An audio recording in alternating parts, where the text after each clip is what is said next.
एक कहानी है 31 अक्टूबर 1984 की। वही दिन जब देश की पहली महिला प्रधानमंत्री श्रीमती इंदिरा गांधी को उन्हीं के घर के आंगन में उनके 2 बॉडीगार्ड्स ने गोलियों से छलनी कर दिया था। उस रोज की सुबह बिल्कुल सामान्य लगी थी, लेकिन वक्त के पन्नों पर लिखा जा चुका था कि कुछ ही घंटों में इतिहास एक ऐसा मोड़ लेगा जिसे लोग कभी भूल नहीं पाएंगे। प्रधानमंत्री का निवास सफदरजंग रोड पर था और उनका ऑफिस अकबर रोड पर। दोनों के बीच एक छोटा सा रास्ता जुड़ता था जिस पर रोजाना आवाजाही होती थी। यही रास्ता उस दिन उनकी जिंदगी का आखिरी सफर बन गया। वहीं से करीब 4 किलोमीटर दूर एम्स हॉस्पिटल था, जहां गोली लगने के बाद उन्हें ले जाया गया। सुबह की शुरुआत हमेशा की तरह हुई। इंदिरा जी जल्दी उठी, हल्की तैयारी की और अपने दिन के कार्यक्रम पर ध्यान दिया। उस दिन उनका एक खास इंटरव्यू तय था, एक ब्रिटिश टेलीविजन पत्रकार और मशहूर अभिनेता पीटर उस्तिनोव से। समय रखा गया था सुबह 9:30 बजे और स्थान था उनका ऑफिस अकबर रोड। उस दिन उन्होंने हल्की क्रीम रंग की साड़ी पहनी। 9:20 पर वे घर से बाहर निकली और ऑफिस की ओर चल पड़ी। उनके साथ उनके personal secretary R K. Dhawan, security officer Rameshwar Dayal, उनके पुराने घरेलू सेवक नाथूराम और धूप से बचाने के लिए छतरी पकड़े कांस्टेबल नारायण सिंह थे। लेकिन सबसे अहम बात, आज उन्होंने बुलेट प्रूफ जैकेट पहनना मुनासिब नहीं समझा। उन्होंने हंसते हुए कहा था, घर से ऑफिस तक तो बस 50 मीटर की दूरी है। यहां सब अपने लोग हैं, अपने ही तो साथ चलते हैं, उनसे कैसा खतरा। इसी बीच एक नौकर सामने से एक टी शर्ट लेकर गुजरा। इंदिरा जी ने उसे रोककर कहा, यह शर्ट ठीक नहीं लग रही, कोई और ले आओ। इतना कहकर वे फिर तेज कदमों से ऑफिस की तरफ बढ़ गई। पर उनके ठीक आगे वही 2 चेहरे थे जिन पर उन्होंने सबसे ज्यादा भरोसा किया था।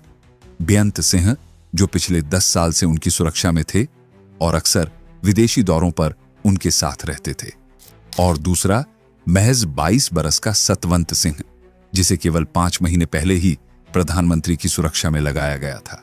दोनों ने उस रोज ठान लिया था कि वे देश की सबसे ताकतवर महिला को रोक देंगे, चाहे इसके लिए उन्हें अपनी जान ही क्यों न देनी पड़े। सुबह साधारण थी, लेकिन दोपहर तक पूरा देश सन्नाटे में डूब चुका था।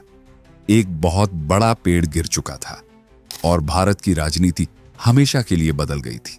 31 अक्टूबर 1984 की उस सुबह सब कुछ सामान्य लग रहा था, लेकिन प्रधानमंत्री आवास के भीतर 2 वफादार चेहरों के पीछे एक गहरी साजिश छिपी थी। सतवंत सिंह ने ड्यूटी बदलवाने के लिए बहाना बनाया कि उसका पेट खराब है और उसे शौचालय के पास तैनाती चाहिए। यह सब पहले से तय योजना का हिस्सा था। नतीजा यह हुआ कि वह और बेअंत सिंह दोनों उसी गेट पर खड़े कर दिए गए जो प्रधानमंत्री निवास को प्रधानमंत्री ऑफिस यानी अकबर रोड से जोड़ता था। करीब 9:25 पर इंदिरा गांधी ऑफिस की तरफ बढ़ रही थी। उनके कदम तेज थे और चेहरे पर हमेशा की तरह आत्मविश्वास झलक रहा था। जैसे ही वे उस गेट के करीब पहुंची, बेअंत सिंह उनकी ओर बढ़ा। इंदिरा जी की नजरें उससे टकराईं। 10 साल की पुरानी पहचान थी। रोजाना जब भी बेअंत उन्हें देखता, नमस्ते करता। उसी भरोसे से इंदिरा जी मुस्कुराईं और हाथ जोड़कर नमस्ते की मुद्रा में आ गईं। उन्होंने सोचा कि आज भी वही रोज का सिलसिला दोहराया जाएगा, लेकिन इस बार बेअंत का इरादा कुछ और ही था। उसने अचानक अपनी सर्विस रिवॉल्वर निकाली और बिना वक्त गंवाए सीधे 3 गोलियां दाग दी। पल भर में गोलियां इंदिरा गांधी की छाती और पेट में जा लगी। वे लड़खड़ाकर जमीन पर गिरीं और दर्द में चीख पड़ी। इतने में सतवंत सिंह, जो अब तक खामोश खड़ा था, अपनी कार्बाइन लेकर आगे बढ़ा और बर्स्ट फायर में ताबड़तोड़ 30 गोलियां चला दी। गोलियों की गूंज से पूरा इलाका दहल उठा। प्रधानमंत्री के साथ चल रहे सिक्योरिटी ऑफिसर रामेश्वर दयाल ने उन्हें बचाने की कोशिश की, लेकिन सतवंत की गोलियां उनके पैरों में जा लगी और वे भी जमीन पर गिर पड़े। पास के अकबर रोड पर मौजूद पुलिस ऑफिसर दिनेश कुमार भट्ट गोलियों की आवाज सुनकर बाहर भागे, यह देखने कि आखिर मामला क्या है। तभी बेअंत और सतवंत ने अपने हथियार फेंककर हाथ ऊपर उठा दिए। बेअंत सिंह ने ठंडी आवाज में कहा, हमने जो करना था कर दिया, अब तुम जो करना चाहो कर लो। यह हमला कोई साधारण घटना नहीं थी। यह उस ऑपरेशन का बदला था जिसने सिख समुदाय के बड़े हिस्से को इंदिरा गांधी से नाराज कर दिया था। जून 1984 में ऑपरेशन ब्लू स्टार के तहत आर्मी ने अमृतसर के स्वर्ण मंदिर में छिपे अलगाववादियों को बाहर निकालने के लिए सैन्य कार्रवाई की थी। इस कार्रवाई में कई निर्दोष लोग भी मारे गए थे और उस दर्द ने इंदिरा गांधी के अपने ही सुरक्षा कर्मियों को उनके खिलाफ खड़ा कर दिया।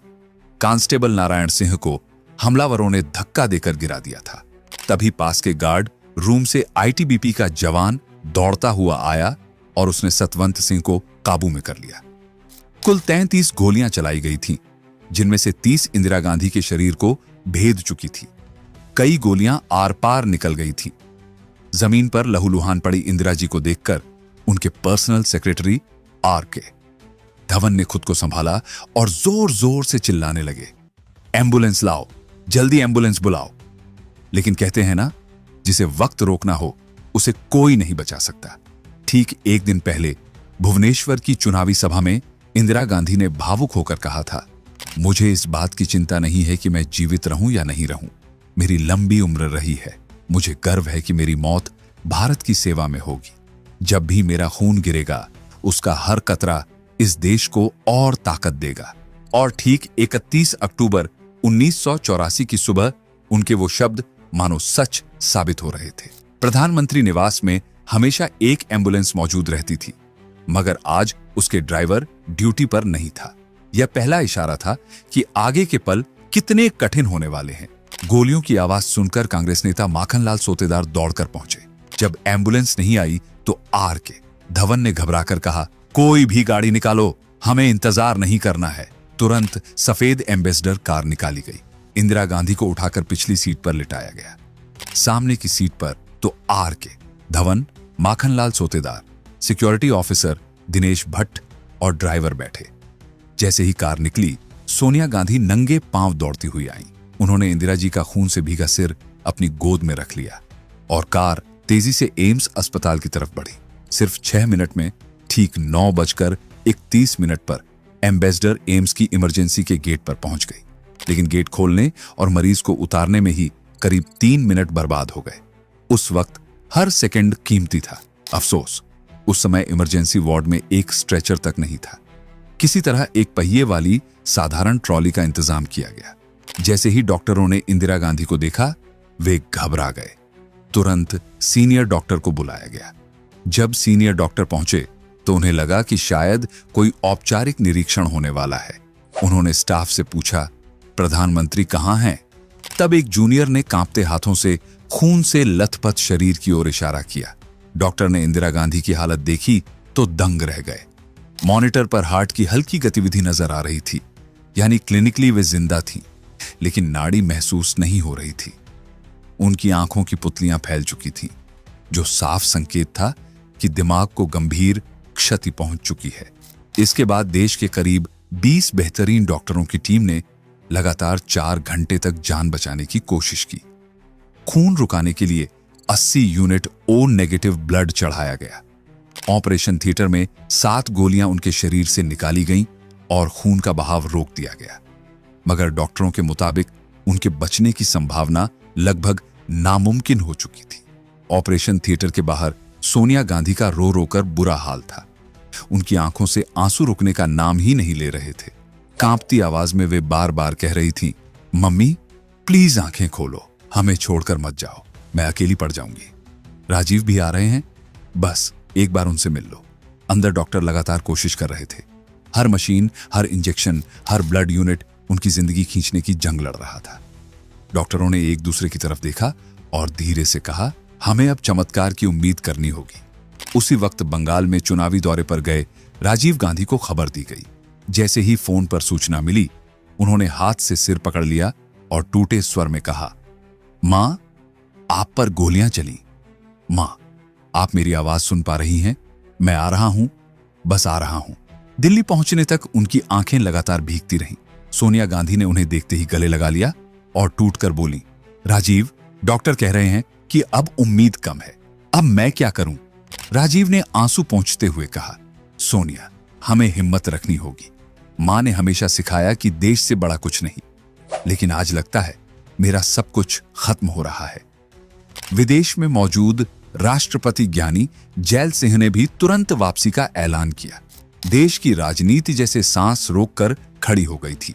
कांग्रेस के वरिष्ठ नेता एम्स के 8वें फ्लोर पर जमा हो चुके थे।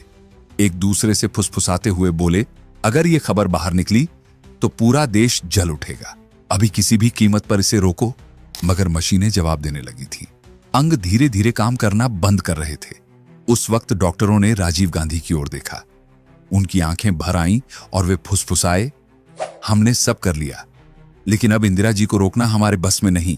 राजीव गांधी मां का हाथ पकड़कर रोते हुए बोले, मां, आपने कहा था कि जब मैं थक जाऊं तो आप हमेशा मेरा हाथ थामोगी, लेकिन आज आप ही छोड़कर जा रही हो। सोनिया गांधी भी सिसकते हुए कह उठी, इंदिरा जी, आपने हमें हमेशा मां की तरह संभाला, अब हमें अकेला क्यों छोड़ रही हो। दोपहर 1:45 पर देश की कई न्यूज एजेंसियों ने ब्रेकिंग दी, भारत की प्रधानमंत्री इंदिरा गांधी की हत्या हो गई है। यह सुनकर पूरे देश में जैसे आग लग गई। गुस्से और आंसुओं का समंदर सड़कों पर उतर आया। दिल्ली की गलियों में लोगों ने चिल्लाते हुए कहा, उन्होंने हमारी नेता को मार दिया, अब बदला लेंगे। और वही हुआ। सिखों पर हिंसा का तूफान टूट पड़ा। उधर शक्ति स्थल पर तैयारियां चल रही थीं। 3 नवंबर 1984 को राजीव गांधी ने अपनी मां को मुखाग्नि दी। अंतिम विदाई के वक्त भीड़ में से आवाजें उठ रही थीं, इंदिरा जी, आप अमर रहोगी, आपका खून भारत की मिट्टी में हमेशा जीवित रहेगा। राजीव गांधी ने मुखाग्नि देते वक्त धीमी आवाज में कहा, अलविदा मां, आपने देश के लिए अपनी जान दी, मैं आपको कभी अकेला महसूस नहीं होने दूंगा। यह वही कहानी थी 31 अक्टूबर 1984 की, जिस दिन भारत ने अपनी सबसे मजबूत नेता खो दी और पूरी राजनीति एक नए मोड़ पर पहुंच गई। इतिहास के इन लम्हों को जानने के लिए धन्यवाद।